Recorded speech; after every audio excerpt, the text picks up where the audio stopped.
Donald Trump যুক্তরাষ্ট্রে ক্ষমতা গ্রহণ করার পরেই রাশিয়ার সঙ্গে সম্পর্ক উন্নয়নে বিভিন্ন পদক্ষেপ গ্রহণ করছে। তারই ধারাবাহিকতায় রাশিয়ার উপর আরোপিত কিছু নিষেধাজ্ঞা প্রত্যাহার করার পরিকল্পনা করছে যুক্তরাষ্ট্র।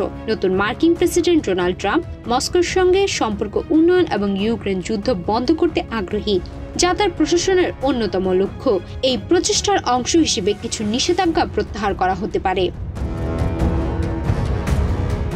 মঙ্গলবার ৪ মার্চ বার্তা সংস্থা রয়টার্স জানায়, হোয়াইট হাউস রাশিয়ার উপর আরোপিত নিষেধাজ্ঞার একটি তালিকা প্রস্তুত করতে পররাষ্ট্র ও অর্থ মন্ত্রণালয়কে নির্দেশ দিয়েছে। এই তালিকায় থাকা কিছু নিষেধাজ্ঞা প্রত্যাহারের প্রস্তাব দেওয়া হতে পারে। ইতোমধ্যে সংশ্লিষ্ট কর্মকর্তারা কাজ শুরু করে দিয়েছেন এবং শীঘ্রই ওয়াশিংটন ও মস্কোর কর্মকর্তাদের মধ্যে আলোচনা অনুষ্ঠিত হবে। নিষেধাজ্ঞা প্রত্যাহারের মূল লক্ষ্য থাকবে রাশিয়ার সঙ্গে যুক্তরাষ্ট্রের কূটনৈতিক ও অর্থনৈতিক সম্পর্ক উন্নয়ন করা।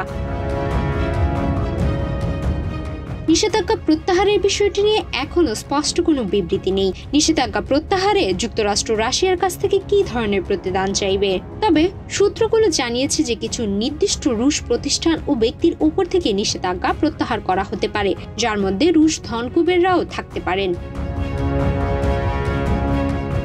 ধারণা করা হচ্ছে নিষেধাজ্ঞা প্রত্যাহারের তালিকায় জ্বালানির দাম থাকতে পারে উপরের দিকে। রাশিয়া বিশ্বের অন্যতম বৃহৎ তেল উৎপাদনকারী দেশ এবং যুক্তরাষ্ট্র যদি রাশিয়ার তেল শিল্পের উপর থেকে নিষেধাজ্ঞা প্রত্যাহার করে, তাহলে বিশ্বব্যাপী জ্বালানির দাম বাড়ার প্রবণতা নিয়ন্ত্রণ করা সম্ভব হতে পারে। ২০২২ সালে রাশিয়া ইউক্রেন হামলা করার পর তৎকালীন প্রেসিডেন্ট জো বাইডেন ও তার প্রশাসন মস্কোর উপর শত শত নিষেধাজ্ঞা আরোপ করে। তবে ডোনাল্ড ট্রাম্প প্রেসিডেন্ট নির্বাচন হওয়ার পর থেকেই রাশিয়ার সঙ্গে সম্পর্ক উন্নয়নে আগ্রহী। প্রেসিডেন্ট হিসেবে শপথ নেওয়ার পর ১ মাস না যেতেই ১২ ফেব্রুয়ারি রুশ প্রেসিডেন্ট ভ্লাদিমির পুতিনের সঙ্গে ফোনে কথা বলেন তিনি এবং দ্রুত ইউক্রেন রাশিয়া যুদ্ধ বন্ধ করার প্রতিশ্রুতি দেন।